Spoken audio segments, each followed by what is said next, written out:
Hey everyone, so in today's video we're going to be talking about main idea and just what it is and then how to determine the main idea as we are reading a passage. So with main idea or central idea, it's interchangeable, but with central idea, it is the main focus of the text. And it's important to note that when you're looking for the main idea or central idea, chances are it is a nonfiction text. It is also the essential ideas that help you understand the passage. Now, that's not to say there can't be a main idea of a fictional text, but usually when you're going to take that main idea of a fictional text and kind of expand on it into trying to find the theme or the lesson, there really isn't a theme or a lesson with a nonfiction text. There's just the main idea or the central idea. So just keep that in mind. Most of the time, if someone's asking you to find the main idea or the central idea, chances are you're reading nonfiction. Now, the other term that you need to know is just supporting details. Now it says ideas here. It's supporting ideas or supporting details. These are the details. Notice I have details there and facts that support and develop the central or main idea. Now with this, what am I saying? I'm just saying like we determine the main idea, but then we have to support it. What made us think that this is the main idea? What evidence from the text gave us that this is the main idea? The good thing about main idea is that everything is found within the text. You're not inferring, you're not taking stuff from some place that isn't there. It's just what you have in the text. Now, getting into our steps, because there will be 4 steps that we need to do. We're going to begin practicing this and practicing this and practicing this. So step 1 is pay attention to text features. And this is, to me, the easiest one you can do because this is before you even read. So before you read, you're going to circle the title. You're going to highlight the headings and subheadings. And there's usually a good amount.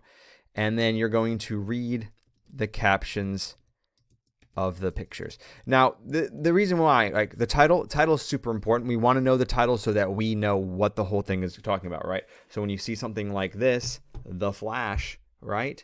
You know, just by off the title, it's about The Flash. Whoever that is, by the way, that's The Flash, in case you didn't know. And you just notice as soon as you see that, oh, okay, that's The Flash.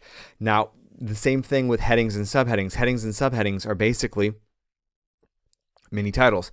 They're titles of a section. So let's say you have, 3 headings, and in each of those headings, there's 2 paragraphs. You know that those 2 paragraphs, right? Let's say this is called The Flash, and then the first heading is The Human Thunderbolt. So and there's 3 paragraphs underneath the section titled The Human Thunderbolt. You know that whole section is going to be about the Human Thunderbolt. And then captions of the pictures. This is just in case when you see a picture, you know what that picture is about. Okay. Now, step 2 is determining the structure of a text. So this is where you determine the structure of the text. Now, you ask yourself, how did the author structure the text? And there are 5 text structures we've already learned, but they're coming back, okay? And they're going to come back in a big way right now. So you'll see problem and solution.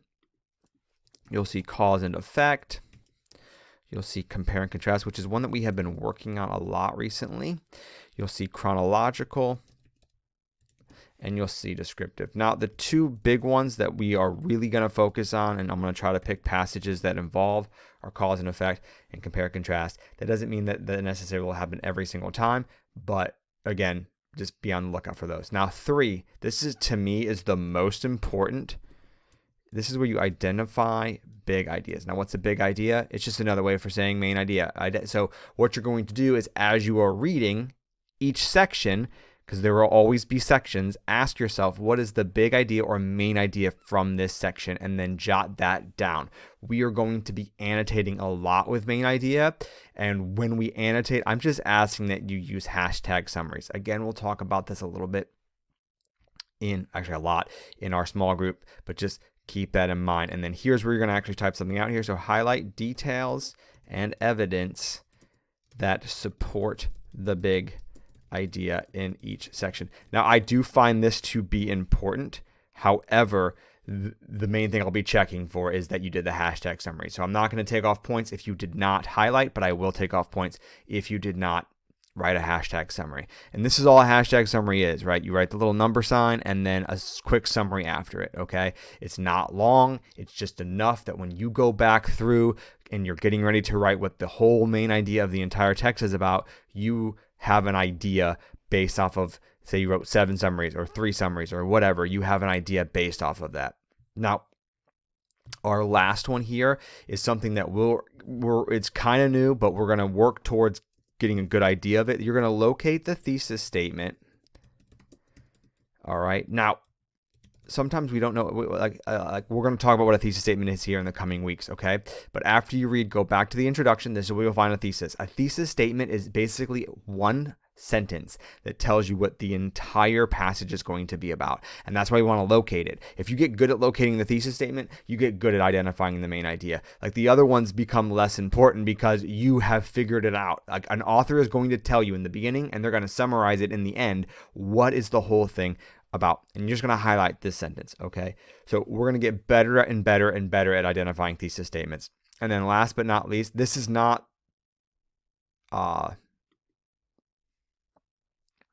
this is just you putting it all together.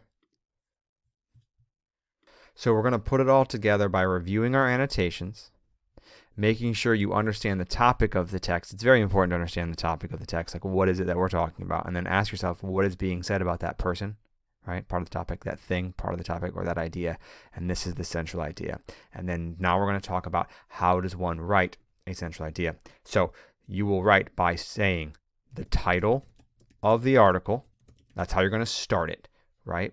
So the flash is about, okay? And then you're going to use a summary action word. I can't find the star for some reason. Okay, and this are words like shows, describes, explains, discusses, lists, explores, illustrates, teaches, compares, or states. There are more words, but those are good words, okay? And then finally, you will then write the central idea of the article. So, for example, with the flash, you would say, the flash illustrates the fastest man alive, or something like that, and how he uses that power to defeat evil. Something along those lines, okay? So now from here, okay, you want me to check these notes. That's the next thing. And then after that, you're going to come here, and here is a practice, okay? 2 short passages. There won't be hashtag summaries on these because they're too short, okay? But I do want to know what the topic is. I know what's being said about the topic, and then what's the main idea. And then you have an article about whale sharks, okay?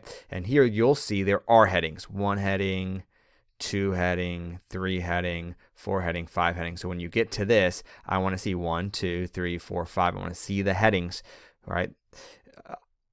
But I don't need you to write the headings here. The headings get written here. What I want to see is what do you think the entire thing is about. And just as an example, we'll talk about this in a small group too, but whale or shark, I bet you this is a compare and contrast. These 2 paragraphs are kind of about talking about, comparing and contrasting the features of a whale shark. Just throwing it out there. Anyways, sidetracked. This is a little bit longer of a video, but it wasn't too much, so I did make it closer to 9 minutes, and I'm sorry for the length, but it should be okay. We're going to continue with main idea throughout the week, moving into other skills as well. Thank you guys, as always, for watching. I appreciate you all. What a crazy week last week was, right? Oof. All right. Thank you.